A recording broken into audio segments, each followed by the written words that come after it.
वालेकुम अस्सलाम।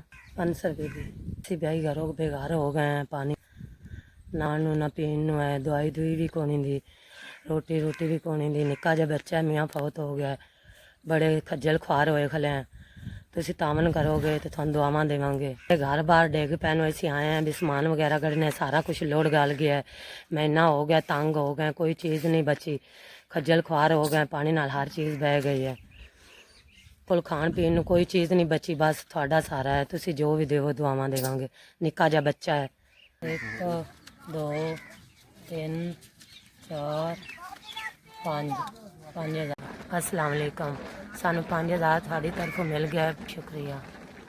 5000 रुपया दे के तुसा साडा तावन किया, मेहरबानी, बहुत बहुत शुक्रिया भाई जी, बड़ी मेहरबानी, बड़ा शुक्रिया। तुसा सानू 5000 दिता है। अल्लाह थानू अज करावे, अल्लाह थोड़े बच्चों नू अज करावे, अल्लाह